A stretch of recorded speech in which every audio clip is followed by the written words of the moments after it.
Al-Hamid sebut cukup bayar 5 juta akan dijamin masuk surga. Antum semua kalau ingin masuk surga tanpa hisab, cukup antum bantu dana minimal 5 juta per orang untuk pembangunan pompes baru kita. Insya Allah meskipun antum semasa hidup adalah ahli maksiat, tapi kelak nanti di akhirat, berkat uang 5 juta itu, antum semua akan masuk surga tanpa hisab. Ucap Habib Mu'dor Al-Hamid ketika itu, di mana ia ketika itu meminta sumbangan untuk para jamaahnya minimal 5 juta per orang dalam membangun pesantren terbaru miliknya dengan iming-iming surga tanpa hisab. Jelas saja ucapannya ini memunculkan banyak perdebatan, bahkan dari kalangan para ulama, di mana Habib Mu'dor disebut terlalu mengada-ngada serta berbicara terlalu lancang tanpa dalil, seakan-akan dalam Islam itu surga bisa dibeli dengan uang.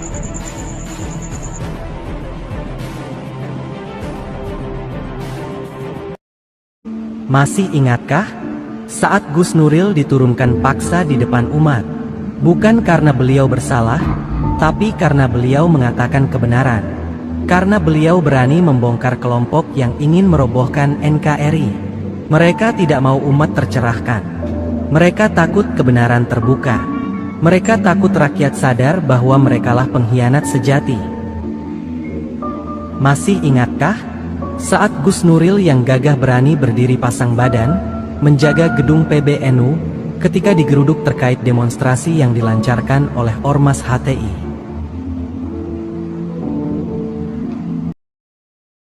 Allah itu sudah mengeluarkan firman suci yang sangat fundamental untuk menjadi pembeda. Dan nanti kalau terjadi kerancuan dan kecampur aduan antara yang hak dengan yang batin, Allah mengatakan yarfa'illahu alladhina amanu minkum waladhina utul ilma darajat. Jadi ayatnya bukan utun nasab, tapi utul ilma darajat. Oleh sebab itu Rasulullah ketika ditanya oleh para sahabat, ya Rasulullah, ajarkan aku tentang ilmu nasab. Gusti Kanjeng Rasul itu cuman melengos. Untuk apa itu? Tidak berguna. Karena apa? Karena mengagul-agulkan nasab dan keturunan itu adalah perilaku jahiliyah, kafir. Nah kalau sekarang masih tetap aja ada sekelompok orang emigran Arab yang berpaham politik PKI atau komunis. Jadi seluruh Arab itu ideologinya adalah komunis. Jadi maka saya katakan FPI, HTI itu PKI Arab.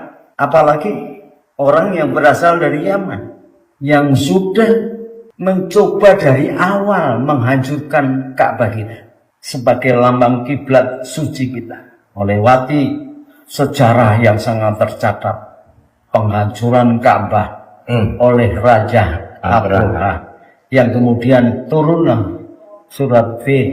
Yang kedua, bangsa Yaman ini, PKI Arab ini embrio komunis dan ternyata adalah keturunan Yahudi KW2, adalah orang yang membuat Ka'bah palsu. Artinya apa? Lawang Ka'bah aja dipalsukan, apalagi keturunannya, apalagi kitab, apalagi sejarah. Dia akan memasukkan segalanya. Sampai kemudian Dono Kasino kalau kita masih ingat, menunjukkan barang dengan harga yang murah, dijamin tidak luntur. Orang beli, setelah beli protes, loh kok luntur? Kalau bahasa Arab itu luntur tidak dijamin, bukan dijamin. Nah ini kan kacau. Kalau kita kemudian menjadikan orang bohong, orang yang munafik, tukang tipu, sering mendolimi dan meninggikan nasab, menjadi bagian dari syiar keagamaan kita. Kita membiarkan kita berhusnudon setelah terbukti bahwa itu tidak benar, maka orang yang berhusnudon terhadap nasab kafir dengan alasan nanti begini itu kafir. Bahaya ini, karena berarti dia tidak menghormati leluhurnya sendiri. Leluhur kita itu Wali Songo, dari mulai Syekh Jamal Al-Kubro, Syekh Samarqandi. Syekh Samarqandi punya adik Syekh Menjago, Syekh Samarqandi punya anak namanya Syekh Maulana Iska, Syekh Ali Murtado, kemudian Sunan Ampen, Raden Rahmat. Raden Rahmat mempunyai anak Sunan Bonang, Sunan Derajat. Kemudian Maulana Iska punya anak Sunan Giri, Joko Samudro, Raden Paku, sampai kepada Sunan Gesang. Kemudian kakaknya yang dinikah oleh Brawijaya melahirkan Raden Patah, menjadi raja pertama pada abad ke-14. Dia bergelar Pangeran Jimbun, nama aslinya Tan Ingwat, anak-anaknya Tan Alok, Dara Petak, dan bibinya namanya Tan Aling. Tan Aling yang kemudian melahirkan Syekh Abdul Qadir min Sin, Syekh Abdul Qadir dari Cina. Kalau ini kita tidak hargai, lalu kemudian lebih menghargai nasab-nasab bodong yang tidak, atau malah Ki Imad itu mengatakan mustahil, bukan hanya sekedar mengkutek, mustahil penyambung ke Rasulullah. Itu namanya orang-orang yang keras kepala, goblok, dan tidak mengerti, setelah tidak mau meneliti. Kalau mau meneliti masih untung.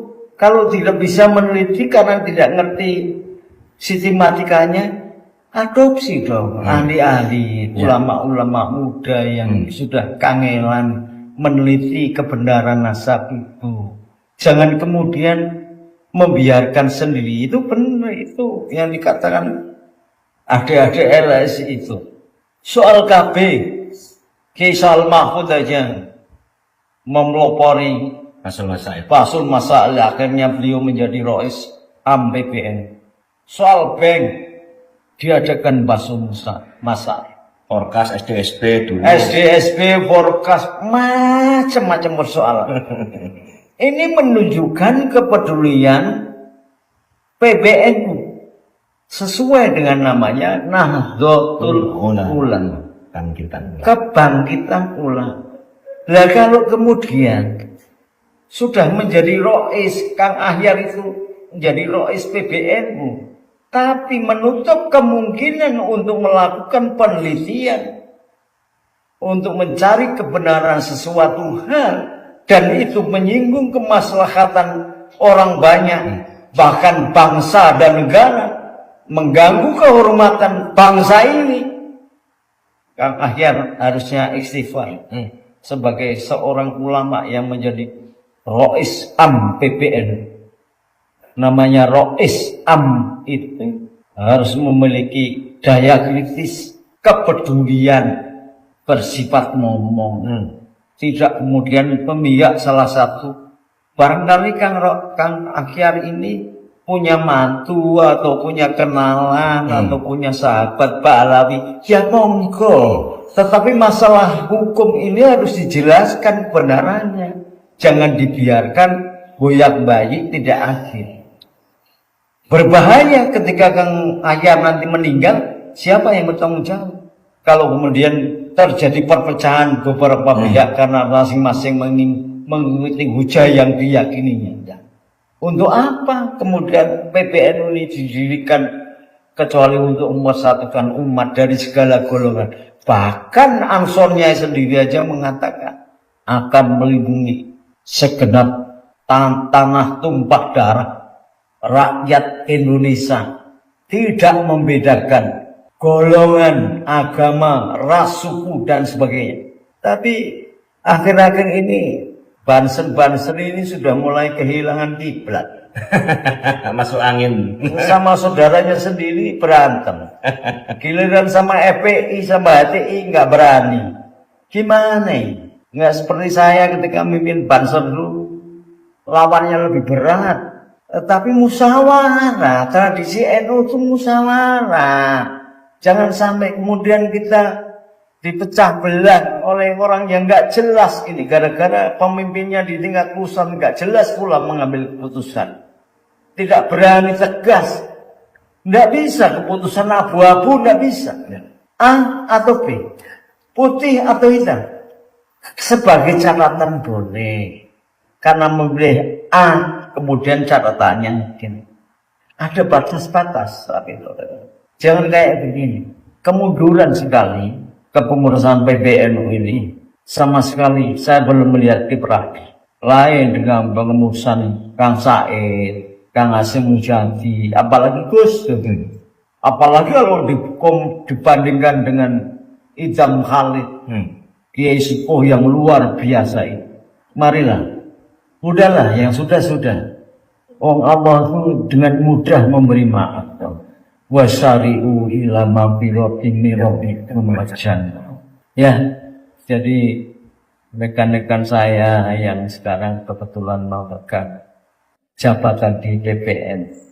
Udah tua kita ini, sebentar lagi mati. Cobalah seperti sajaknya Khairul Anwar, berbuat sesuatu yang berarti, setelah itu baru mati. Ya. Assalamualaikum warahmatullahi wabarakatuh. Waalaikumsalam warahmatullahi wabarakatuh. Karena khilafah tidak menghormati sebagai tamu. Nah, saya sebagai tuan rumah menjaga rumah. Kalau ada rumah kemasukan rampok, saya lawan rampoknya, saya mati, saya sahid. Kalau saya membunuh perampoknya, tidak berdosa. Coba bayangkan, rumah Nusantara ini dihuni 260 juta. Nah, kalau kita pertahankan, kita jaga, sementara mereka merasa seolah-olah menjadi miliknya dia, mengklaim orang Islam. Mereka siapa? Kita ini masuk Islam sejak 1400 bahkan lebih. Tahun abad ke-7 sudah masuk Islam itu ke tanah Jawa dan tidak ribet kok. Karena apa? Menggunakan genetika religius. Pelajaran-pelajaran tasawuf tingkat tinggi itu diajarkan nganggo tembang. Sluku bado ilahi. Coba bayangkan ini. Ini contoh real. Di Belanda, negara Kristen pecah menjadi Belgia dan Belanda karena yang satu Kristen, yang satu Katolik. Di Inggris dan Irlandia, satu Kristen, satu Katolik. India, Buddha, Hindu, perang-perangan nggak selesai sama Islam. Di Indonesia orang Kristen, orang Katolik berangkulan. Hindu, Buddha berangkulan. Islam, Kristen, Katolik berangkulan. Ini kan goro-goro kedatangan orang-orang Wahabi, Arab kafiran yang menjadi aneh-aneh dan orang asing itu. Lalu mau merombak tatanan yang ada di negeri Indonesia. Kita lawan ya, mau lawan lu manuk toh. Ini gondrong gara-gara melihat saya gondrong. Yang rokok sama. Saya juga merokok. Jadi kenapa khilafah kita harus tegas? Karena dia datang, tamu datang, ya jangan kemudian cagain terus yuk di ongklak-ongklak ya rumah saya rubuh, gitu loh. Iya. Dia datang ya wes duduk manis, kita layani dengan baik. Dia kalau seorang penjual mau jualan HTI, jualan Wahabi, jualan Kristen, jualan Katolik, jualan Hindu, jualan Buddha, jualan Islam, silakan. Jualan kebatinan, silakan. Kalau saya tuku ya mau enggak toh. Tapi jangan sekali-sekali di dalam berbangsa dan bernegara merombak dasar negara yang disebut Pancasila. Kalau merebut, mengudongkrak, menggongkel Pancasila, merubah Pancasila, berhadapan dengan saya. Kenapa Islam di Indonesia ini sekarang menjadi Islam politik? Sehingga ada terbentuk HTI, kemudian terbentuk juga salah, bukan politik. Salah sampai. Tapi mereka itu ingin mengubah dasar negara. Ya, itu bukan politik. Itu bukan Islam. HTI bukan Islam, FPI bukan Islam, Wahabi bukan Islam. Sampai salah melihatnya. Islam is nahdlatul ulama. Islam Muhammadiyah, bukan HTI, bukan FPI. Mereka anak-anaknya ISIS kok. Bukan Islam. Islam itu agama perdamaian. Islam cinta perdamaian. Saya sama pastor dia yang sohon saya nyanyi. Tetapi menceritakan kenapa tentang mereka Islam. selalu Allahu Akbar menyebut asma Allah? Ya kalau mau menyebut duyul tidak menunjukkan Islamnya. Loh, Ya. Ya karena cara yang terbaik untuk menguasai umat Islam adalah menggunakan lambang-lambang Islam. Sama dengan Katolik dan Kristen. artinya banyak sekali. Dipecah belah menjadi banyak. Katoliknya tetap satu, terus Kristennya pecah berapa coba? 299. Islamnya Islamnya 73 golongan. yang itu. Semula Kristen itu cuma 72 golongan. Yahudi 71 golongan, Islam 73 golongan. Sekarang Kristen saja, kalau tidak ada Katolik itu berapa? 200-an. Anda pernah melihat belahan sejarahnya? Kenapa kok menguasai Katolik? Karena jumlahnya banyak. Teknik yang paling gampang adalah mengkooptasi agama. Jadi bukan Islam politik, nggak ada. Islam yang dipolitisir. Bukan orang-orang yang gila syahwat kekuasaan menggunakan topeng agama. Bahasanya begitu Mbak, jangan orang begini. Oke. Jadi menurut panjenengan bagaimana dengan PKS ini? Kalau saya nggak lihat PKS atau partai ya Mbak ya. Kalau ini di pertanyaan untuk agama. Kalau untuk partai saya nggak melihat. Pokoknya kalau PKS masih mengakui Pancasila, is oke. Jangankan PKS PDI pun kalau dia tidak mengakui Pancasila kita lawan. Itu aja. Patokannya Pancasila. Nah sekarang sampean tahu nggak PKS apa? Ya mereka ingin mengubah dasar negara menjadi khilafah. Ya. Terus apa tindakan Mbak? Ya kita harus tenggelamkan. Lah ya tenggelamkan ya sudah sama aja. Sampai aja perempuan berani tenggelamkan apalagi saya. Gus Nuril, satu lagi pertanyaan. Ini panjenengan sangat menguri-uri budaya dan begitu paham dengan sejarah. Ada sabdo palon segala dan banyak aksesoris, ada gamelan dan sebagainya tentang budaya. Tetapi panjenengan juga seorang kiai ini. Bagaimana mengaplikasikan dua kekuatan ini? Kita selalu mendengar Islam budayaku, Jawa budayaku, Islam agamaku. Sederhana kok. Kalau sampai menjadi anak-anak ideologi Bung Karno ya jadilah Islam Indonesia. Jadi Katolik Indo, bukan Katolik ala Eropa, Islam ala Arab. Islam Nusantara. Islam Nusantara. Jangan salah itu. Terus budayanya bagaimana? Ya budayanya mengikuti karena perkembangan sebuah bangsa itu dilihat justru dari budaya. Nah kalau budaya Jawa ribuan tahun yang lalu kakek moyang kita ini sudah menciptakan yang namanya keris, itu diakui oleh UNESCO sebagai masterpiece, karya maha agung. Berarti apa? Budayanya tinggi. Maka ketika dia beragama harusnya lebih berbudaya. Bukan ketika beragama jadi budayanya hilang. Itu agama racun namanya. Justru ada agama ini makin tinggi. Ketika memeluk Katolik, ada dulu namanya Kiai Katolik itu namanya kalau nggak salah Kiai Sadra. Seorang Katolik bergelar Kiai Sadra, melebur dengan budaya Jawa. Romo Mangun Wijaya melebur dengan budaya Jawa. Gus Dur, apalagi seorang Nuril Arif. Ya memang harus melebur kita ini. Begitu kehilangan budaya kita ini bukan apa-apa. Jati diri bangsa itu karena kita punya budaya, dan budaya kita ini paling indah di seluruh dunia. Tidak ada yang namanya orkestra yang demikian komplit kecuali gamelan dan wayang. Ada ceritanya, ada dramanya, ada musiknya, ada sendera tarinya, ada kecuali wayang. Maka seluruh dunia mengagumi wayang. Anak wong Jawa dhewe yo ora tahu menghormati budayanya, nek direbut Malaysia yo nesu. Lah kan lucu. Ya. Gitu loh. Gus Nuril, satu lagi, satu terus. Ini perkara tentang begitu banyaknya sekarang orang pakai jilbab, hijab dan cadar. Ya, kalau jagongan itu sekarang sudah tidak pakai gelungan lagi, tidak pakai beskap lagi. Bagaimana?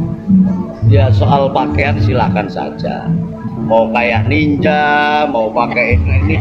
Tapi Indonesia itu punya kebudayaan baju nasional. Maka saya lebih seneng melihat Mbak Yu ini pakai kerudungnya begini. Ya. Bukan diubel-ubel kayak pentol korek. Loh, saya juga gini Ini busana nasional. Yang Yang namanya nutup aurat itu maknanya hanya ditutup, bukan diumpet ke. Apalagi terus pakai cadar. Kalau umroh memakai pakaian ihram itu harus dibuka wajahnya ya. dan telapak tangan. Ya kalau sekarang ketemu orang wajahnya ditutup katanya aurat, apa Gusti Allah ini apa umroh terus ngaceng gitu dulu. Aturan syariat tidak genah ini. Iya. Karena kepengen dulu wajahnya wong Solo gitu. Ayu. Ya ayu-ayu nih wong dia yang nyipta sendiri mau dibikin bidadari apa bidadara atau tidak komplit aja bisa. Gitu loh. Jadi ini salah kaprah. Itu budaya Arab. Beragama Islam dari Arab iya, tapi budayanya jangan dibawa-bawa ke sini. Kalau semuanya terus gawe kerudung urung gantung dibolongi tadi jubah gitu, gedar gededer itu mana indahnya. Maka saya pakai ini. Ini yang dipakai oleh keturunan Sunan Giri, namanya Pangeran Singosari, karena dipakai oleh kerajaan Singosari. Romonya pakai pakaian sama.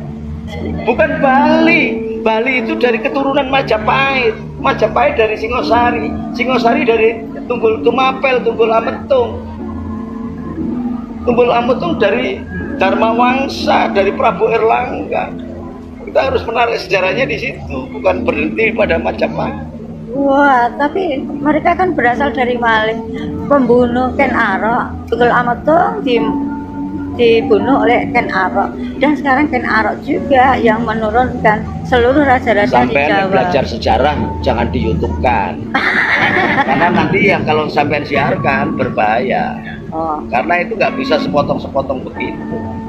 Di dalam kerajaan Kan itu ada perpindahan kekuasaan itu biasa. Sampai ingat di Demak itu setelah Tunggul Ametung juga di kerajaan Demak yang sampai sekarang jadi raja-rajanya di Solo itu bunuh-bunuhan juga. Jangan sampai lihat bunuh-bunuhan. Nah kalau perang mempertahankan ya mesti bunuh-bunuhan. Perang salib juga bunuh-bunuhan. Dan banyak perang-perang yang lain bunuh-bunuhan. Kristen Katolik aja 3,5 juta orang Katolik dibunuh di Jerman oleh orang Kristen. Jangan melihat sepotongnya itu kejadian sejarah. Di Demak itu ponakan membunuh pamannya yang namanya Sunan Prawoto itu membunuh Adipati Sabrang Lor, bukan Kalinyamat. Kalinyamat itu adiknya Pangeran Prawoto, Sunan Prawoto. Sudah lama Gus Nuril mewanti-wanti kita semua tentang suatu kelompok yang ingin selalu merobohkan NKRI. Kelompok ini datang sebagai tamu, tapi ingin jadi tuan rumah. Mereka menumpang di negeri ini, tapi ingin menguasai segalanya. Mereka meminta dihormati, tapi tak pernah tahu diri. Bahkan mereka menganggap pribumi sebagai budak. Mereka selalu ada di setiap pengkhianatan terhadap Pancasila. Mereka bersembunyi di balik jargon NKRI Syariah dan Khilafah. Mereka masuk lewat FPI, mereka bergerak melalui HTI. Mereka selalu memakai agama sebagai tameng. Mereka menunggangi kemiskinan, ketidakadilan, dan keputusasaan rakyat. Mereka berpura-pura membela Islam, tapi mulut mereka hanya penuh caci maki dan kebencian. Mereka mengaku berjuang untuk umat, tapi mereka justru memecah belah umat. Jauh dari akhlak Nabi, mereka lebih mirip pendusta agama. Mereka tahu rakyat sedang kesulitan ekonomi. Mereka tahu banyak orang merasa tidak mendapat keadilan. Mereka tahu korupsi masih menjadi penyakit bangsa ini. Lalu mereka datang, seolah membawa solusi. Mereka menjual agama untuk menguasai pikiran umat. Tapi benarkah mereka memperjuangkan keadilan? Benarkah mereka ingin membangun negeri ini? Tidak. Lihat saja, setiap kali negara ini ingin maju, mereka selalu jadi penghalang. Setiap kali Indonesia ingin berdiri tegak sebagai bangsa yang berdaulat, mereka justru merongrong dari dalam. Mereka tidak ingin rakyat cerdas. Mereka tidak ingin Islam berkembang dalam harmoni dengan Pancasila. Yang mereka inginkan hanyalah perpecahan dan penguasaan. Sekarang kedok mereka sudah terbuka. Dulu mereka bersembunyi di balik jubah cucu Nabi.